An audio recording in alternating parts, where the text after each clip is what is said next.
Welcome back to Big Movie Mouth Off, the podcast where three Salt Lake City-based critics arm wrestle about film. I'm Jeff Counts. I'm Brooks Bird. And I'm Adam McDonald. It is episode 38. Guys, I think we are officially in summer. It's hot enough, It is definitely hot but enough. are the movies? Well, I guess that's what we're here to find They're out they're about. kind of few and far between. we're going to review only one film, but it's a film that I think we all have a lot of strong opinions about. I'm talking about 28 years later, the return of Danny Boyle and Alex Garland to that franchise. Well, I think Alex Garland was on the second one as a producer, but you know what I mean. We're going to talk about that film alone, and then we're going to do two guilty pleasures, both based on this film. The first one will be number movies, a prominent number in the title. And then we're going to do movies that are made by auteurs. And an auteur, if you're wondering what that means in film theory, it means author, the kind of director who exercises complete creative control over every aspect of the movie. It's basically directors that have signature styles, the kind of director that if you see their movie, you know exactly who it is. Am I getting that right, guys? Sounds good to me. Yeah, like you walk into it and the moment it's like Spielberg. You walk in, you could know nothing about the movie, and you're like, boom, it's Spielberg. Just by the way it's shot, it looks, everything else. Precisely. It's like I said to you, it's the director that's good enough that no one tells them no. Yep. That's And exactly what sometimes it they is. should be told no. So Or should, yeah. That's why we're talking about auteur guilty pleasures. All right, we're going to do an in-depth review of 28 years later. Before Brooks does the synopsis, here's a little bit of the trailer.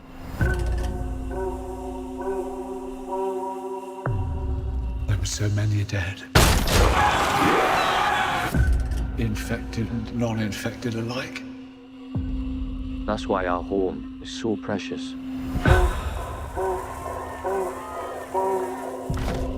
You know, I feel he's a bit young. He's ready, Jenny. 7, 6, 11, 5, Once you walk onto that mainland, there's no rescues. moving up and down again. Don't. Okay, Brooks, it's been a while since we were in this world. It's been since 2007. So what is this one about? It's been almost as long as the title. Exactly. We're getting there.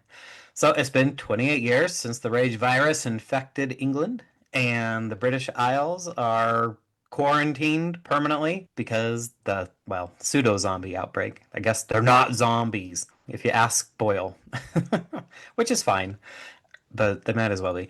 And we meet young Jamie, or not Jamie, Spike. Spike. Jamie is his dad. And Spike is played by Alfie Williams, and Jamie, his dad, is Aaron Taylor Johnson. And they live on one of the islands with Spike's mom, Isla, played by Jodie Comer. And something seems to be wrong with mom, and Spike wants to find out what it is. Little does he know that there may be a doctor who can help on the mainland. And he sets out with his mom to try to find this doctor to see what's wrong, and lots of gore ensues. I just want to say, first off, the best thing about this movie is what I said in the open, which is the return of Danny Boyle to the director's chair. So the first one, 2005, a very iconic movie. We hadn't really seen anything quite like it. Danny Boyle directed, Alex Garland wrote it, and it was very special. 2 years later, we got 28 weeks later. I know that's confusing, but that's how it worked. yes. And it was not directed by Boyle. It was not written by Garland. I think Garland executive produced, but it was a different project, very different tone. I think not nearly as good as a movie. So I don't know about you two, but I went into this one with a little bit of trepidation, but I do mean a little bit because I knew we were in good hands with Boyle and Garland. But after the second one, I was a little worried. So I Really? I have a confession. I've never seen the second one. What? I was trying to go watch it. No, I love the first one. Like I was there opening day for that. I mean, this is the movie 28 days later that gave us the Running Zombies. We'd never seen that before. People think it was the Dawn of the Dead remake by Zack Snyder, but it wasn't. It was actually 28 days later. And yes, we know they're not zombies. It's the rage virus. Blah, blah, blah, blah, blah. But I've already had 3 people correct me for my last review. I'm like, come on, guys, quit being. I even said specifically, I know they're not zombies, but people don't read. So yeah, I love the first one. I think it's amazing. It kicked off Cillian Murphy's career, well deserved. I mean, Danny Boyle, you can kind of say he got his start there too, where people actually knew who he was outside of us film nerds. But the second one just didn't have that draw to me. Maybe it was because Boyle and Garland weren't part of it. So I was going to try to watch it before we went and saw this, but work, time, all that kind of fun stuff. So I went in with very high expectations because of how much I love the first one, and it blew my socks off. Like there are some problems I have with it, with the ending specifically, and I know we'll talk about that. But then after doing some looking into it and not really soul searching, but just kind of thinking about it, it made a lot of sense when I kind of put some dots together. So that did change my score from when I previously reviewed it.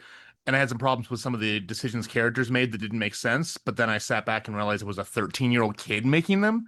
And all of a sudden it's like, okay, it's a kid, right? But no, this hit every single note for me. It was gorgeously shot. I mean, they did the whole thing on iPhones almost. So the fact that they were able to accomplish so much with a phone I have in my pocket is also astounding. It's incredible. The acting, the kid's amazing. This is our first really Gen Alpha person we're seeing as far as what they can do. I really don't have anything bad to say about it. I mean, even at sometimes I could even say maybe it could have been a bit longer to flesh some stuff out. And you know how often I ever say that, and I don't. So Well, I'm not going to say anything bad either. I loved it as well. I'll go into the reasons why in a moment. But before, I want to give Brooks a chance to chime in about the second film because it was one of those things I thought I'd seen, but I realized I hadn't. So I watched it maybe, I don't know, a week or so before I saw 28 Years. And I was super disappointed and I regretted watching it. I Aw. did not think the second one was very good at all. And it's the only reason that I went into the third one with the slightest amount of trepidation because I really had a bad taste in my mouth after 28 weeks. Did you like it, Brooks? I do. I own it. Of course I own it. It's fun. It's just another, you can't see my air quotes, but zombie movie. And it's got a great cast of people before they were famous. You've got, well, Robert Carlyle was obviously, you knew who he was then, but like Rose Byrne, Jeremy Renner, Imogen Poots, Idris Elba. And then you've got the probably now infamous helicopter mowdown scene. So That that scene was is honestly incredible. that scene is worth watching all by itself. You might be right. I'm not entirely sure you are, but you might be right. That scene is very good. And you're right. It is a ridiculously star-studded cast. Like, I can't believe the star power they have in the cast. But I just thought, as a story that compared to the first one, they Well, didn't do a lot and it was pretty much paint by numbers. And you could tell that the I hand think it of, tried to do too much. oh, wow, really? I'll give it That's- that. Man, it seemed like they were straight down the middle, taking zero chances. I felt the loss of Boyle's hand on the tiller. I wanted him in the seat, and you could feel the difference in the second movie. And he's all the way back in 28 years. Mhm. Like, this is very much his movie. He is in full command of this world and this lore and these characters. I could not agree with Adam more about how great the kid is. Since the beginning of Big Movie Mouth Off history, we have often commented about how a kid can take you out of a film. This kid not only doesn't take you out of it, he carries it. The scene with the skulls, I would not have wanted to see an adult try that. It had to be a kid, and he was outstanding. And yeah, this movie makes missteps, Adam. It's not perfect. There is such thing as a flawed masterpiece, and I think we have one here. All right, Brooks. Adam and I have been talking way too much. How do you feel about it? I suspect you like it. Oh, I loved every second of it. I was kind of hesitant only just because it's been so long since the first two. But then that was the only reason. But once they were attached, although it does kind of give me pause for the next one because we're going back again to a new director, even though it's already been shot, whether we like it or not. But with Boyle and Garland back, I mean, everything just clicks so perfectly. These two were just made for each other every Totally. time they make a movie together. Although I haven't seen The Beach, which I have not heard great things about. But as far as these movies go, if you look at these two especially, it's just man. And sometimes it's good for Garland to not be in total control and let someone else do his work, which is what he's planning on doing anyway from here. Boyle's vision for this film, his design for it, both in terms of the way it was shot, the way it looks, the way the story unfolds, the pacing, the beats, all of that stuff. His vision for it is why we're talking about auteurs later in the show, because I feel like this experience is very fingerprinty. It's got his personality coded into the DNA of it. Now, he's not bringing ideas that I think he has developed on his own. I made a joke to somebody else after I left the film. I said, Danny Boyle just made a Terrence Malick movie and I love it. Because there's a lot of those cutaways and those shots of things that have nothing to do with what's going on. And Boyle does that Gorgeous shots. Yeah. Yeah. in incredibly well placed. Like every decision he made, I thought was amazing. Adam, do you think the simplicity of the plot, because it is actually quite simple, do you think that helped him tell the kind of story that he did, the beautiful, rich, like very deep story that he told? Yes, because if you have, I don't want to call it a basic plot. It's a simple plot. This is essentially a coming of age story. Oh, it It's about totally is. Yeah, it's Yeah. this kid turns 13, goes with his dad to kill his first zombie, and then starts learning about life and how life in this world, I mean, life in general has trials and tribulations and everything, but especially here. So by doing that, it allowed him to focus so much more on like we have the cinematography, the script itself is amazing, coaxing these performances out of the actors. And we already talked about Alfie Williams, but he holds his own against like Aaron Taylor Johnson and other people who are good actors. In fact, the only person who kind of gives him a run for his money is Ralph Fiennes when he Yeah. finally shows up. Like Yep. that's when you kind of feel like, oh, this kid met his equal Yeah. as far as the performance goes. But yeah, by making it just such a simple tale, and really he trusted Alex Garland to write this and put it forward the way that Garland wanted to. It let him step back and just spend more time on setting up shots, making sure that the lighting's correct, and really being able to partner with his team and do exactly what he wanted to do. And the fun thing is, like we said earlier, this was mainly done on an iPhone. I know. So of course there's a big budget for these films, but if you ever want proof that anyone can make a movie, this is it. You don't need $500,000 Canon cameras. You can literally get your phone out of your pocket and plug it into a hard drive for 4K and stuff. But yeah, having a simple script really a simple story set it up to be that much more energy could be put into every other aspect of the movie that could have been taken over with storyboards and everything else. So It's such imaginative storytelling. And yes, anyone can buy an iPhone, but not everyone can buy Danny Boyle's brain. So I was really pleased to see him kind of let off the hook. I am one of the first people to critique a director that has been let off the hook and has strayed too far. I talk about it all the time. Don't get me started on Nicholas Winding Refn, but I really thought that Danny took what was in front of him and he made the absolute most of it. Speaking of the cast, Brooks, it would have been so easy to make the Ralph Fiennes character ridiculous. And Yeah. I think it's pitch perfect. You mean it didn't go Willem Dafoe on you? Exactly. Thank you. Because how many I times knew have I you were talked? going to bring it up. Well, that's exactly what I was thinking because he's the kind of person who usually gets cast in those kinds of roles. And That's it's true. so over the top. He's playing himself.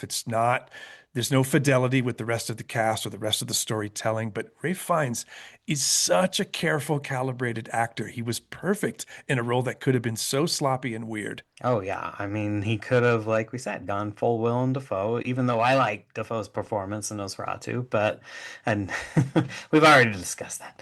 But I'm yeah, happy to this, discuss it again if you want to. this is like the exact opposite. I mean, Yeah. you got someone who's in complete control of the character, the mannerisms, the way he speaks, just every little action he does it looks so calculated. Like he is this character. It's an amazing portrayal, and especially when it gets further into the scenes and it gets more intimate with each of the individual characters, Yeah. even more so. Because he does kind of start where you're kind of worried that it might venture that way, and then it just evolves into this amazing character that he just completely melts into. It is one of the more beautiful sequences of the film, that whole bit of time that they spend with him. I'm never going to forget it.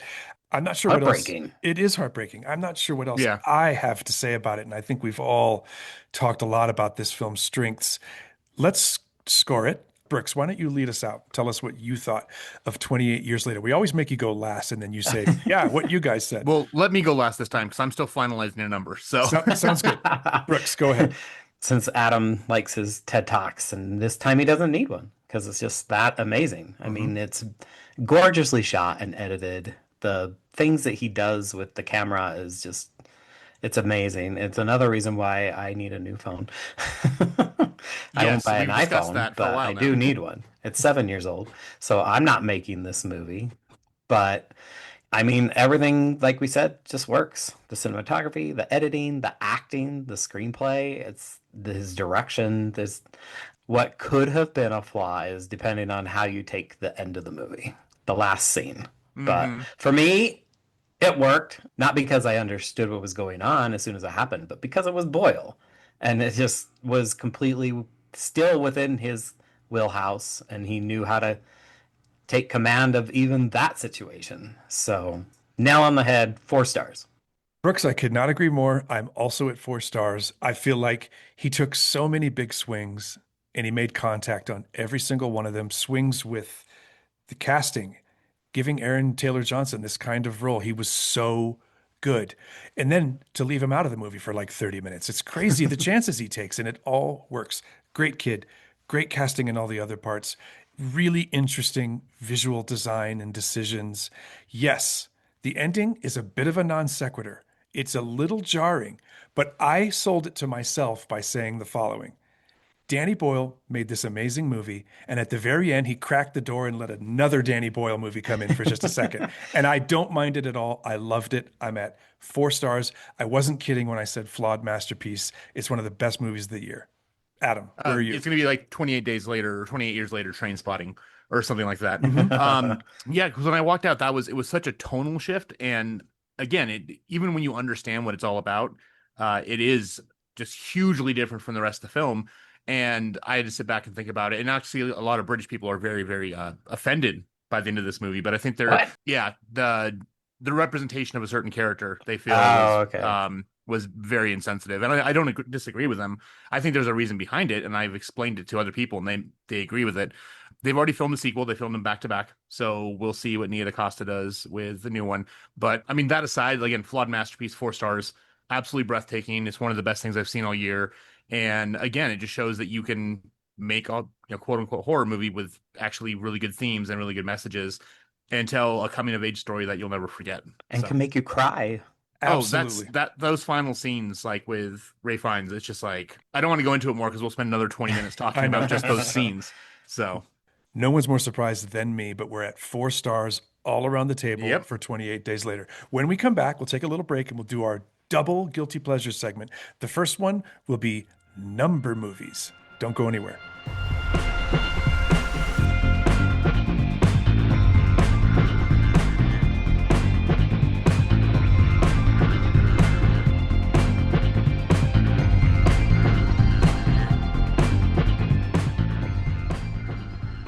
We're back on Big Movie Mouth Off, episode 38, Guilty Pleasures Number Movies edition. Adam, you're up. all right, so for mine, it was a short story that was turned into a feature film that normally can go bad sometimes, but it did not with this one. It is 2007's 1408. So have you seen that one? Oh, yeah. It is John Cusack and Samuel L. Jackson, pretty much the only ones in the movie. It has Tony Shalhoub, who had a film I was talking about earlier off air, which is kind of funny that they kind of coincided. But yeah, he's John Cusack just goes. He's a paranormal writer. Goes to this place that is supposedly haunted. He's a disbeliever. That's haunted, all right. It is again a psychological thriller. It is scary as all get out. It's creepy. Trying to solve this mystery, and I mean, I will never stay in room 1408 if I ever go to a hotel for the rest of my life. I'd rather stay on floor 13 than 1408. And ironically, technically speaking, floor 14 is floor 13. So, but yeah, it's a lot of fun. If you haven't seen it, run out and check it. And Adam, what other famous guilty pleasure is John Cusack in? It's also a number movie. Oh, I don't remember crap. 2012. 2012. Yes, that's right. Yeah. I'm shocked that I haven't brought this one up as a guilty pleasure before because I think it's got lots of ways to wedge itself into those categories. But I'm referring to a French film from 2004 called District B13. Oh, I love it. Isn't it so good? So this was during the The heyday first one. of parkour. Everyone was obsessed with parkour. There's a couple of French actors that were great action guys and really good at parkour. You haven't heard of it, either one of them. David Bell is the main guy that plays Leto, but it's directed by Pierre Morel, Brooks, and he's the guy who did Taken. He did Peppermint. He did, what's the one with Sean Penn, The Gunman? Is that what that was called? Was that with Sean Penn? Can't remember. He's done a lot of movies. Well, he's done a bunch of Taken style action, Mhm. highly choreographed, really specific action films. And this one, like I said, French film, takes place in a sort of, I don't want to say post-apocalyptic, but a sort of Kind of run down, dystopian. exactly, Yeah. dystopian near future. And this cop and this criminal have to join forces to beat this gang boss and basically diffuse this nuke. It's Like you do. ridiculous. It's totally ridiculous, but I love it so much. I'm going to watch it Oh, I'm with again. you. Thinking about Huh. it makes me want to watch it again. So add it to your list, Adam. You're going to love it. Yeah. District B13. It's so fun. All right, Brooks, what's yours? So we know how we like to have our own little bit of cancel culture on the show. So I think I haven't seen this movie and I have no idea. And for a good reason, because it is 1987 spy spoof Leonard Part 6 with I don't think I've Bill ever heard of this. Cosby. See, So- people are going to have to get off my back now and get onto Brooks's back. I'm not saying I still like it now, but as a kid, I watched this movie so much. But I mean, how would I know what the future would hold? Sometimes we lead harder into the guilty part of the guilty pleasures. All right, Sometimes. let's go through these number movies again. Adam, yours was, 1408. mine was District B13, and Brooks? Leonard Part 6. All right, let's jump right into the next guilty pleasure. This is auteur movies, movies by auteur directors that we love, despite maybe some mixed opinions about them. I'm going to go first on this one, and only because I mentioned his name earlier. I'm, of course, talking about my favorite auteur, Terrence Malick. Mm-hmm. I know Brooks You can is, have him. Brooks is so mad at me right now. I hate screensavers. I well, there's some screensavers in Danny Boyle's movie too. But at least There's- they do something and they're used for a purpose. You're definitely going to agree that this movie was not well loved by everyone. I'm talking about The Tree of Life, which Oh, was I the knew Sean it. Penn, Brad Pitt, Jessica Chastain movie. I love it. I'm not going to apologize for it, Brooks. The heck with you. You never It's do. wonderful. Don't. It's wonderful. None of us should. He takes all of the risks that Brooks is referring to by the cutaways to pictures of stars exploding and ocean waves and things that are just completely make no sense whatsoever, except for they fit his kind of visual language and they fit the tone and they fit the pace of the story he's trying to tell. Now, the movie doesn't have so much of one. I understand that, but I love his movies. I love Thin Red Line. I love the two recent ones he's done. They're not all perfect, but I'm a Terrence Malick guy and I love The Tree of Life. All right, Brooks, what's your auteur guilty pleasure? So mine's kind of a stretch, but how could I not do the 1982 classic from James Cameron, Piranha 2, The Spawning? You got flying killer fish. What more do you want? I mean, I watched this one so many times as a kid too. It's ridiculous. It was a Did it- VHS copy off of the TV. is it really an auteur movie? Did it have to be him? Anyone could have done that movie. That's what's so amazing. It was technically his first movie, so it set him up with some good life lessons. Well, it taught him how to be in the water, and Yeah, and he the- loves the water. the Avatar world has moved into the water recently, so it makes sense. Wait, what was the year of it again? 1982. Wow, that does go back. And I certainly think the movies he makes now, I would define as auteur for sure, because Exactly. he has a visual style. So what you're saying is this is where those styles got imprinted onto his psyche. Sure. Got Let's go with that. Yeah. Got bit into his fingers. All right. Adam, what's yours? All right. So when I say Trey Parker and Matt Stone, what do you think about? You think of South Park, of course. You think of South Park, right? Now, obviously, we also know of like Team America, World Police, and other stuff. But most people, and they know Orgasmo, but they may not know their first film that was released way back in '93, and that would be Cannibal the Musical. I have 2 Blu-ray copies of this. Yeah, I've got the Blu-ray, I got the special edition. So Yep. this was the movie they filmed while they were in college. They did it on weekends and in over spring break, Boulder, Salt Lake, and Provo. And it's a musical, and it's based around Alfred Packer, who was one of only 4 people in the U.S. who were convicted of cannibalism. It's kind of like a Donner Party type story. Very, very. I mean, this is like you can see the DNA of South Park being built up in this movie. Oh, wow. And it's very influential. Like everyone was really head over heels for Hundreds of Beavers last year, and that's hugely influenced by this movie, among Yeah. other ones like Lumet and stuff. But It's raunchy. It's incredibly over the top violent. It is definitely something that we could not make today because it was offensive back then with some of the racial stereotypes and some of the gay jokes and all that kind of stuff. But that said, it is laugh out loud funny, and I actually have seen it performed on stage. They've done stage Oh. musicals of this. And yeah, if you want to see the DNA of where South Park was kind of coming from, Cannibal the Musical. It's hilarious and It's it's a horrible. spadoinkle movie. It's a spadoinkle movie. Is Yes. it good and misunderstood, or is it bad and lovable? Oh, it's both. It's both. Okay. I mean, you can see, considering they made this, I think, on $100,000 budget, and they were Mhm. like film students, like Yeah. you can, or college students, you can tell like they've got promise here. The songs are catchy, they're funny. It's decently well shot. You got some good gore. It was, I think, wasn't it Troma originally? I know Trauma bought it. Yeah, Yeah. so if you know Troma films, you know what you're into, Right. but it's also a much higher quality. It than sounded like what trauma got. what you were describing, so that doesn't surprise me. But Exactly. I can't remember the last time we had a spread this wide on our guilty pleasures. We covered a lot of ground We on did, this yeah. particular topic. So once again, my auteur guilty pleasure was Terrence Malick's The Tree of Life. Brooks, yours? James Cameron spun it to the spawning. And Adam? Trey Parker's Cannibal the Musical. Okay, it was a double guilty pleasure feature. We're going to come back after one last break and talk about our coming attractions. Don't go anywhere.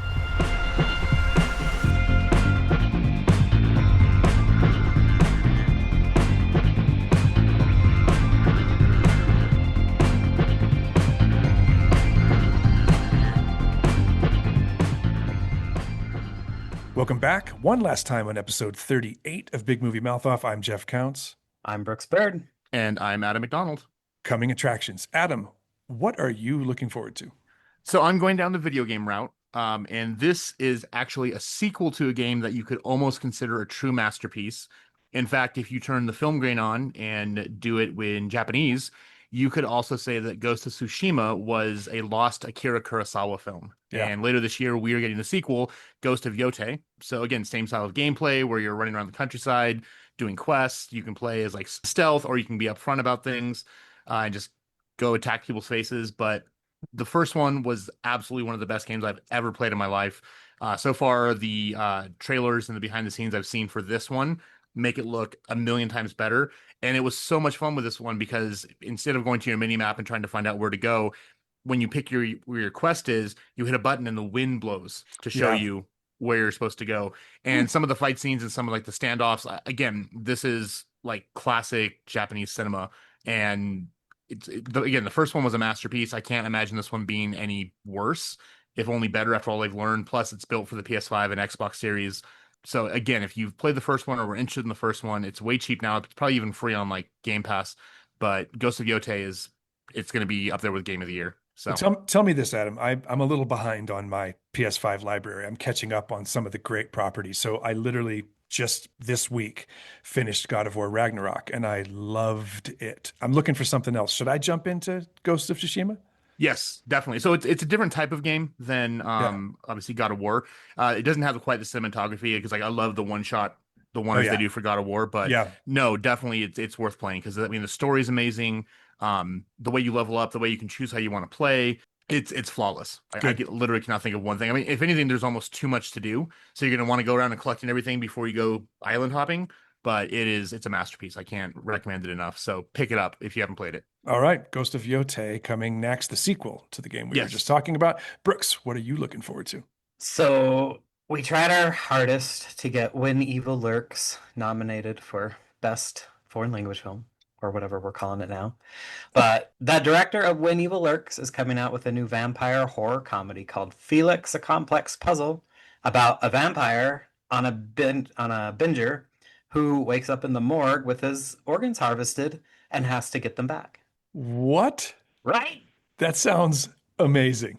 This sounds like the plot of Castlevania 2, because the whole thing is you're trying to bring Dracula's organs back to kill him. Is it a comedy, Brooks? Or Yeah, is it... it's going to be a vampire comedy. So, Wow. and I'm sure it's going to be plenty disgusting because, whew, there are some scenes in When Evil Lurks that still just brilliantly stomach churning. The arc of vampire comedy is Dracula dead and loving it. Then we jump all the way to Renfield, and now we have this. I'm very excited. I think there's a good history that it can trade on. So what's it called again, Brooks? Felix, A Complex Puzzle, which I hadn't read the synopsis before, so now the title makes sense. Well, I was going to say that's not a Yeah. super catchy title. I'm sure there's some But context it makes I'm missing, sense but now.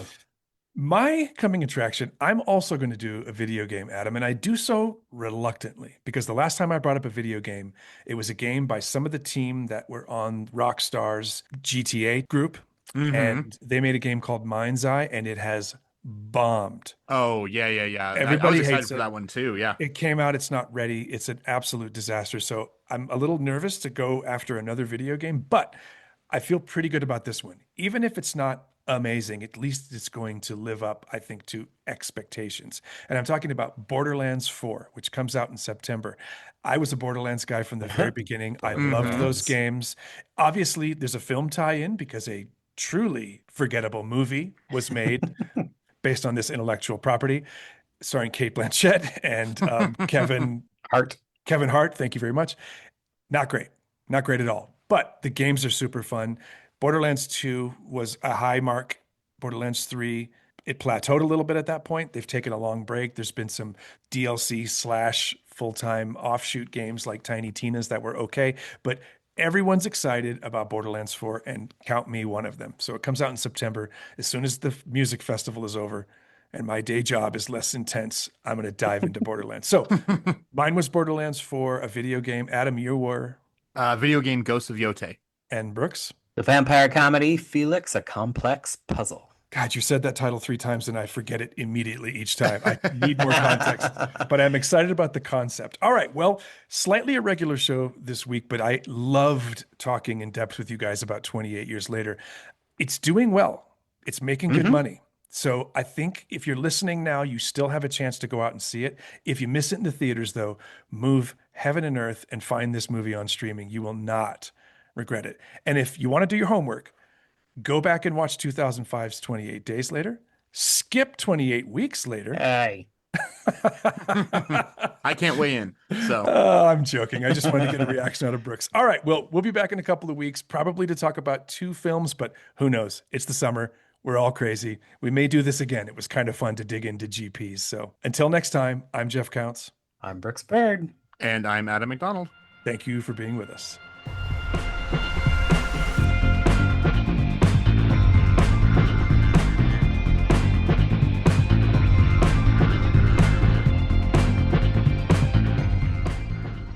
Big Movie Mouth Off was produced and edited by me, Jeff Counts, and co-hosted by Adam McDonald and Brooks Bird.